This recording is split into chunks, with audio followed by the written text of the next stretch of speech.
রমজানের ইফতারের ক্যালেন্ডার যখন আপনার ঘরে আছে, আজকে গিয়ে দেখবেন এখানে ঢাকা, চট্টগ্রাম, সিলেট বিভিন্ন জায়গার যে টাইমটা আছে ওই টাইমটা দেখবেন যে একটু 2 মিনিট 3 মিনিট 1 মিনিট একটু আচ্ছা, আপনি চট্টগ্রাম থেকে যত এইদিকে যাবেন তত দেরি। যেমন আমরা যদি 6টা 30 ইফতার করি, আমার ভাইয়েরা ইফতার করতে করতে 6টা 40, 42, 43, 45ও হয়ে যায়। এবার আপনি যত এদিকে যাবেন ইন্ডিয়া হয়ে আধা ঘন্টা লেট হয়ে যাবে, যত ওদিকে যাবেন পাকিস্তান 1 ঘন্টা লেট হয়ে যাবে, দুবাইয়ের দিকে চলে গেলে, সৌদি আরবের দিকে চলে গেলে 3 ঘন্টা লেট হয়ে যাবে। এভাবে যদি আপনি একটা জায়গায় করতে যান 1 minute 1 minute 1 minute 1 minute late হতেই থাকবে। তার মানে আপনি যখন এইখানে চট্টগ্রামে ইফতার করতে বসেছেন,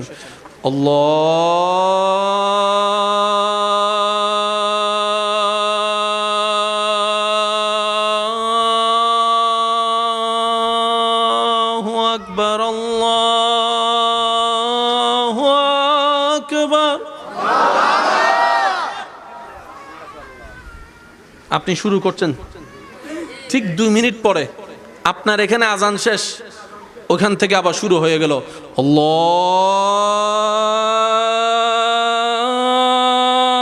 আকবার, আল্লাহু আকবার।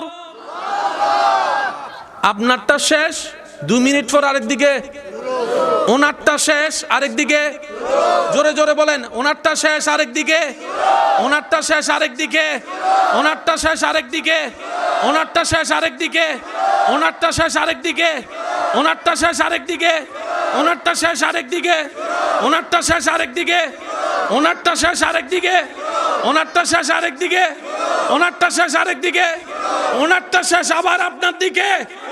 প্রত্যেকটা জায়গায়, এক জায়গায় শেষ হয় আজান, আরেক জায়গায় শুরু। প্রত্যেকটা আজানে আপনার আমার নবীর নাম আল্লাহ ফিট করে দিয়েছেন।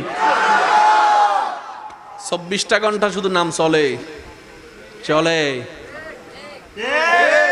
এখন আপনার গড়িতে কয়টা বলেন? এই টাইমে পৃথিবীর কোথাও নামাজ হচ্ছে না, না আর একখান আস্তে করে হন ভাই। এই টাইমে পৃথিবীর কোথাও আজান হচ্ছে না। আপনি যখন ঘুমায় যাবেন তখনও আজান হচ্ছে না, তখনও নামাজ হচ্ছে না। 24টা ঘন্টার প্রতিটা সেকেন্ডে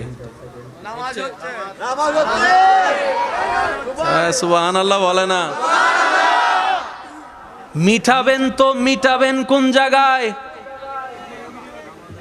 বাবা please please please, I love you too, চুপ থাকেন। তারপরও 24টা ঘন্টার প্রতিটা পৃথিবীর আনাচে কানাচে, প্রতিটা দেশের আনাচে কানাচে কোনো না কোনো জায়গায় হয়তো আজান নয়তো নামাজ, হয়তো আজান নয়তো নামাজ, হয়তো আজান নয়তো নামাজ। তাই তো আল্লাহ কোরআনে বলেছেন ওয়ারাফা'না লাকা যিকরাক। আমি আস্তে আস্তে বলবো, আপনারা জোরে জোরে বলবেন সুবহানাল্লাহ। পিছনের বাইরে ছক্কা মারার দেয়, একজন আসতো চাই না, হতে এখন নজাইছে আরো ফরা যায়, হাতে কিলে হতে সামনে তাইলে উজুর তো সুবহানাল্লাহ হলি চকুত ফরিবি, ফি যদি আন্ধারে বুতো দেখিব না মানছে, দেখুন নে দেখেত তো উনুন নেই উনুন না। এবার ইবেরে খুশি করি বেলা একবার হনছে সুবহানাল্লাহ, মাশাআল্লাহ, আর একটু জোরে বলি সুবহানাল্লাহ। এবার আপনার আমার নবীর নাম মোবারক রেখেছেন কে? এবার নবীর নামটা আল্লাহ যেভাবে রেখেছেন সেই নবীর নামটাকে একটু খেয়াল করেন। মিম হা মিম দাল। মাদ্রাসার কোনো বাইরা থাকলে একটু বিশেষ মনোযোগ দিবেন। মিম হা মিম দাল। নবীজির নাম মুহাম্মদ, হরফ হচ্ছে 4টা। দুনিয়ার নাম পেয়ে গেলাম, আসমানের নাম আলিফ হা মিম দাল। সবাই মিলে বলি আলিফ হা মিম দাল। আহমদ মিম হা মিম দাল। মুহাম্মদ। নবীর নাম কয় হরফ? 4 হরফ। এবার চলেন আল্লাহর নামটা একটু দেখি। আলিফ লাম লাম হা। নাম এটা আমরা রাখছি তো, এই হুজুর রেখে দে, হুজুর রেখে দে, নলেই বেরে কি আল্লাহর কাছে নাম রাখনেওয়ালা রেখেছেন। এটা আপনার আমার পক্ষে পরিবর্তন করা। আল্লাহ নবীকে কেমন ভালোবাসেছেন দেখেন। নিজের নাম 4 হরফ, হাবিবের নামটাও রেখেছেন 4 হরফ।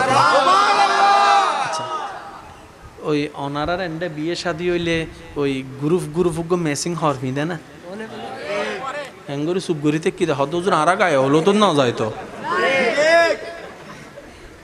মেসিং ফিদে না যেন আজিও সন ইতার আছে সাম্য আছে তো। আচ্ছা, এতগুলা মানুষের ভিতরে কমিটির মানুষ কোনটা আপনি চিনবেন কিভাবে? এটা হচ্ছে সিম্বল, এটা ভালোবাসারও প্রকাশ করে, কমিটির একটা ইউনিটি প্রকাশ করে।